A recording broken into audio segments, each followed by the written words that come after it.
Ada seorang ustadz ahli syubhat, saya singkat UAS.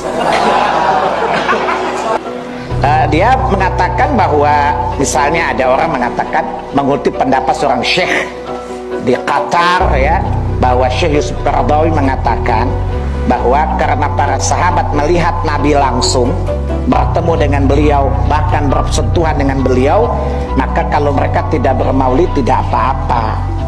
Ini yang bagusnya tentang bagaimana seandainya kalau ada teman-teman kita dari kaum muslimin masih mengajak kita berbuat syirik, berbuat bid'ah, baik itu minta-minta di kuburan gitu kan, atau berbuat perbuatan-perbuatan yang tidak pernah Nabi SAW contohkan walaupun dalam mata dia ibadah.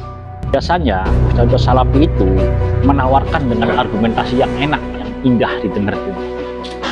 Pertama dikasih dulu, oh harus sesuai sunnah, ini kan bagus kan, yang ditawarkan itu ya menarik, kita ikut sunnah Nabi kan bagus kan, ikut pemahaman salaf, ikut sahabat kan, ikut dalil, semuanya bagus tuh.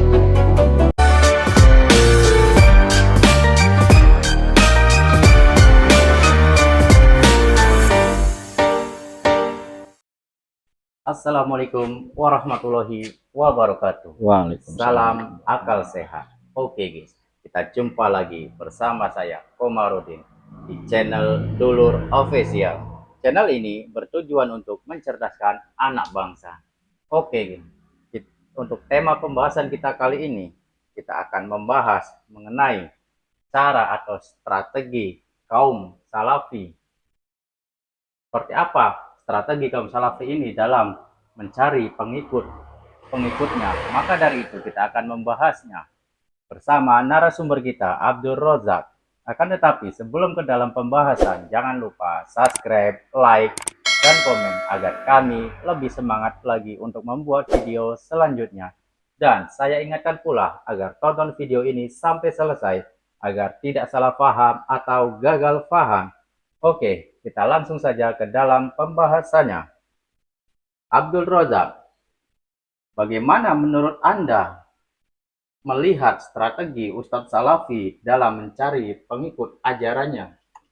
Assalamualaikum warahmatullahi wabarakatuh. Waalaikumsalam. Bismillahirrahmanirrahim. Ini bahas tentang strategi Ustadz Salafi dalam mencari pengikutnya kan, dalam merekrut pengikutnya. Setelah saya analisa, ternyata strategi mereka itu secara garis besar ada 5 loh.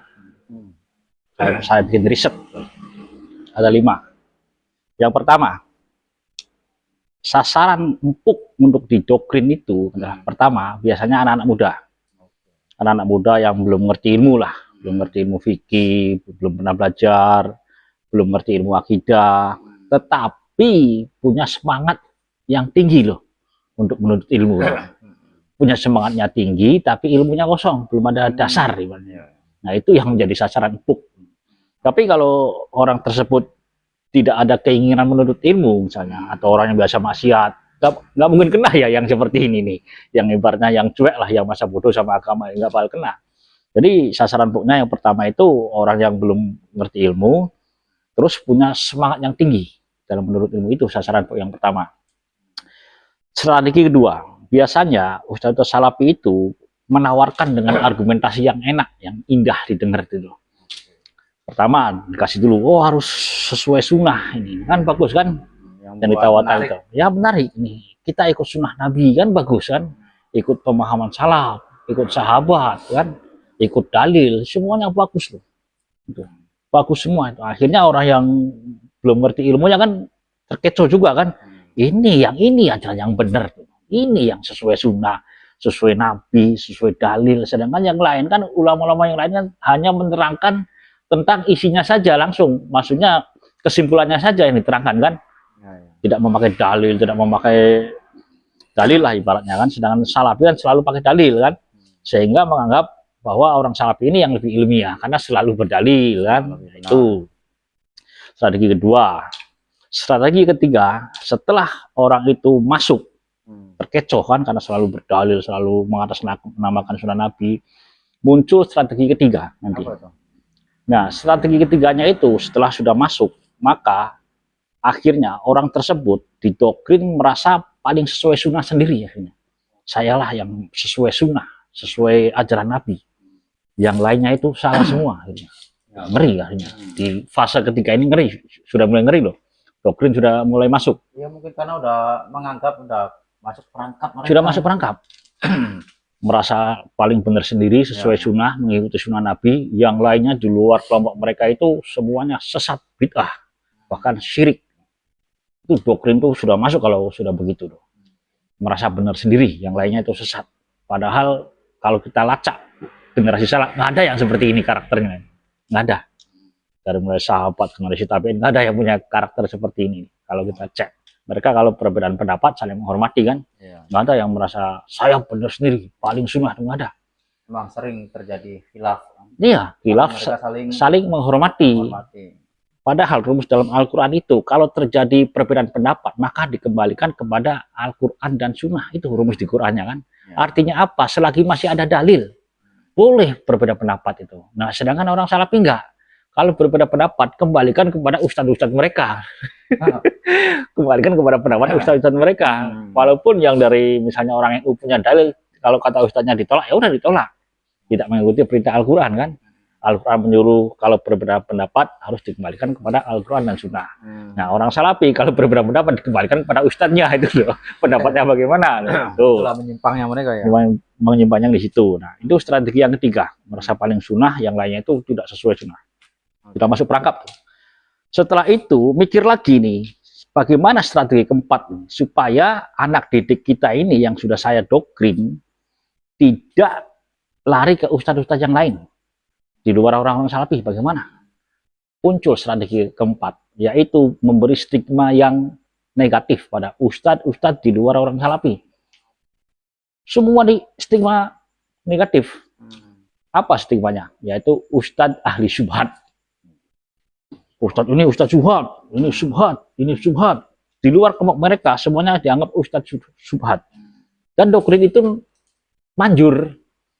Masuk di kepala pengikutnya itu. Akhirnya sehebat apapun ulama, tetap dianggapnya itu sudah ini syubhat. Kalau misalnya terpengaruh saja sedikit pemikirannya itu, pengikutnya itu, wah kamu terkena syubhat, begitu. Begitu terus yang diajarkan tuh. Akhirnya semua ulama di luar kelompok mereka dianggapnya ustadz ahli syubhat semua. Termasuk Ustadz Abdul Somad.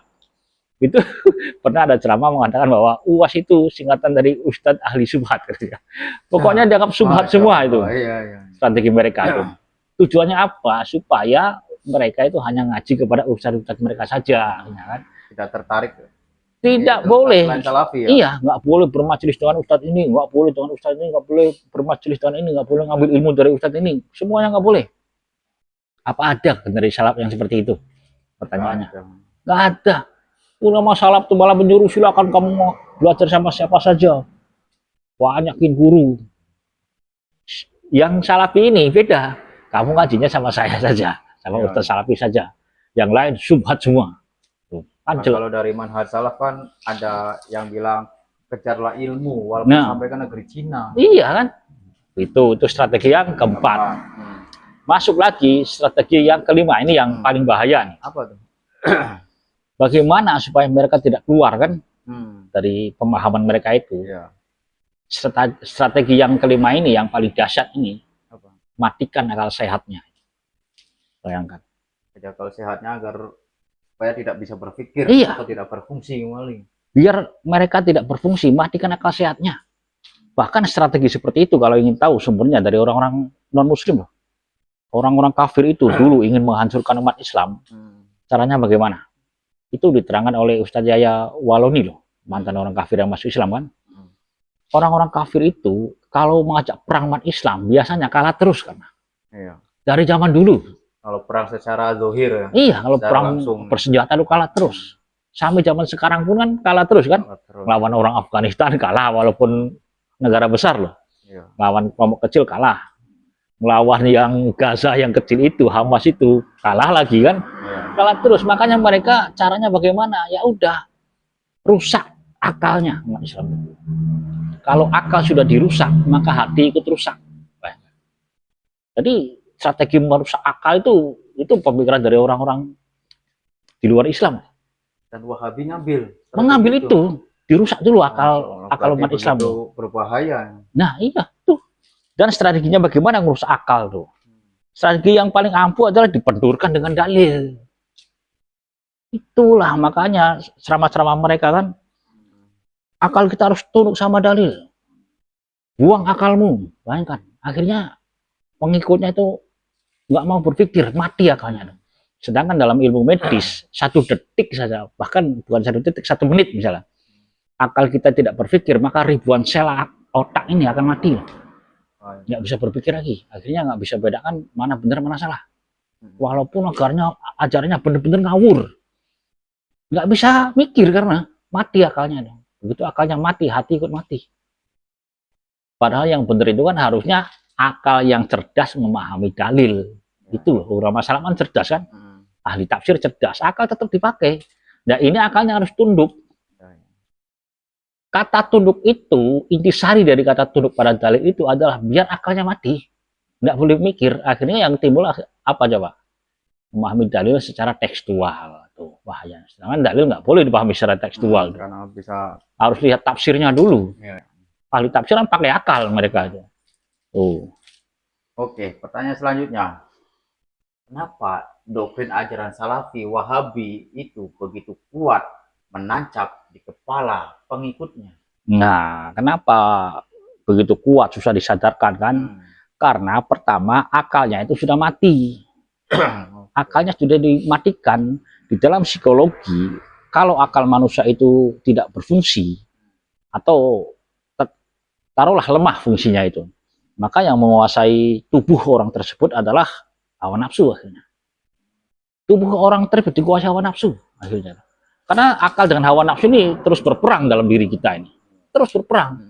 Perasaan. Sedangkan perasaan bukan alat untuk mencari kebenaran loh. Bukan. Satu-satunya alat untuk mencari kebenaran itu adalah akal. Akal yang Allah berikan itu. Akalnya dimatikan. Sehingga yang muncul hawa nafsu.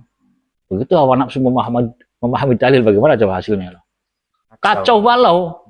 Makanya susah disadarkan. Satu-satunya cara supaya sadar akal sehatnya harus kembali. Lalu menurut Anda seperti apa cara untuk mengembalikan akal sehat? Nah, begini loh. Saya bikin analogi. Contoh nih. Kamu tahu penggemar judi online misalnya. Kenapa akal sehat mereka mati? Iya kan? Iya. Walaupun sudah tahu bahwa judi ini penipuan. Judi online loh. Judi itu selalu kalah. Dan nggak ada yang kaya. Nggak ada yang kaya. Judi, yang Berapa? ada makin miskin. Makin miskin. Berapa banyak orang-orang yang tadinya kaya akhirnya jatuh bangkrut, jatuh miskin. Tapi tetap saja tidak cara sadar. Masih lagi main, lagi mati. Nah, motif di belakang itu apa coba? Akalnya mati. Nggak mau berpikir. Begitu para penjudi itu nggak mau mikir, akhirnya yang berkuasa apa coba? Hawa nafsu, perasaan. Wah, barangkali saja menang. Barangkali saja menang. Kan begitu. Sama seperti orang-orang seperti ini nih. Akalnya kalau mati, maka hawa nafsu yang muncul. Sedangkan hawa nafsu, perasaan apa tuh bukan alat untuk mencari kebenaran. Karena sifatnya itu merabah. Begitu. Oke. Selanjutnya. Banyak nih ustadz dari Salafi yang sadar dan bertobat dari ajarannya.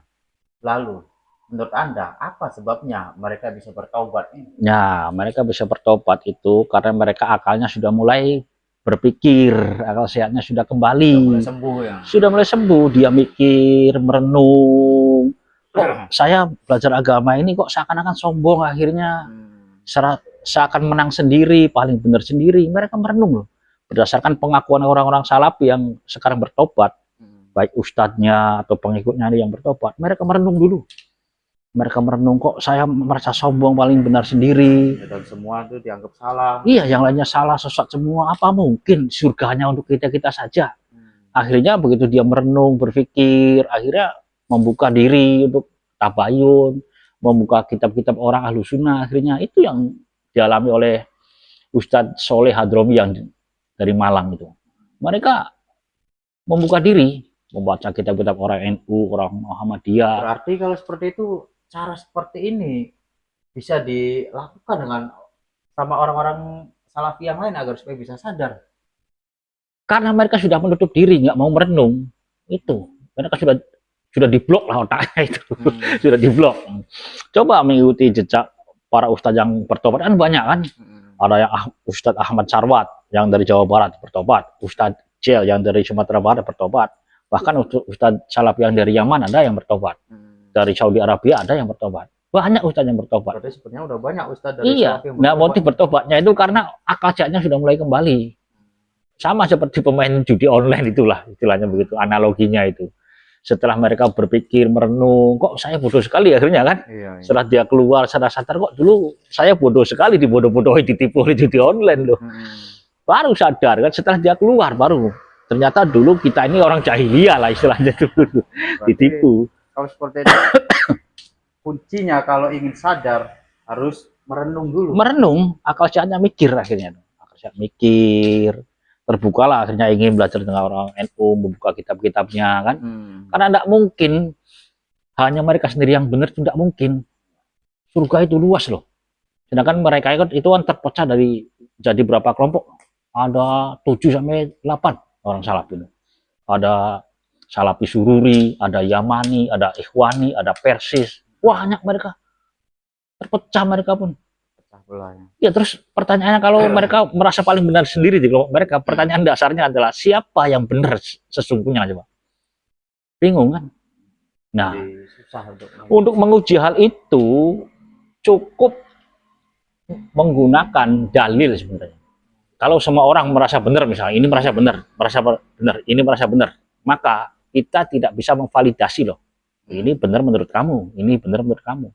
Satu-satunya menguji siapa yang paling benar adalah pengakuan dari Allah sendiri. Ya. Kalau Allahnya sendiri yang mengaku ini loh yang benar loh, kira-kira percaya tak? Tapi kalau orang yang ngaku saya yang paling benar, percaya tak? Ya, diragukan. Diragukan kan, karena sama-sama pakai dalil mereka juga. Sedangkan di dalam keterangan surat Al-Waqiah itu dengan jelas disebutkan bahwa sebagian besar orang-orang kemudian yang selamat ada di surat Al-Waqiah itu diterangkan oleh Ustadz Abi Syarifuddin yang dari Aceh itu. Lihat nih dalilnya nih. Orang-orang yang selamat di akhir zaman itu orang yang sebagian besar, artinya yang mayoritas. Ini dalil Quran langsung. Kalau Salafi kan masih minoritas, sudah minoritas terpecah pula. Bukan yang semakin kecil. Semakin kecil. Dari hadis Nabi pun yang benar itu adalah yang mayoritas. Iya kan, jika terjadi perselisihan maka ikutilah yang mayoritas. Dari Quran pun yang sebagian besar, bayangkan. Padahal udah begitu jelas ya. Jelas dari Quran. Dari Quran menerangkan sebagian besar akhirnya yang mayoritas, yang dari hadis Nabi yang mayoritas lagi. Kalau otaknya berpikir, otaknya sehat atau mereka bisa tahu lah. Kalau mereka yang minoritas merasa paling benar, coba datangkan dalilnya mana. Jadi untuk umat akhir zaman loh. Bukan umat yang dulu, untuk akhir zaman. Jadi yang kira-kira hadisnya itu dalilnya yang sesuai dengan kondisi akhir zaman ini. Oke. Itu penjelasannya. Mudah-mudahan yang menonton video ini dapat dimengerti lah, itulah bahayanya strategi dari kaum Salafi atau Wahabi ini. Mudah-mudahan dari anak cucu kita atau dari orang-orang Ahlussunnah wal Jamaah tidak terpengaruh atau tidak mengikuti strategi orang-orang Salafi ini karena begitu membahayakan. Oke guys, kita akhiri saja video kita kali ini. Kita akan berjumpa lagi di video-video selanjutnya. Wassalamualaikum warahmatullahi wabarakatuh.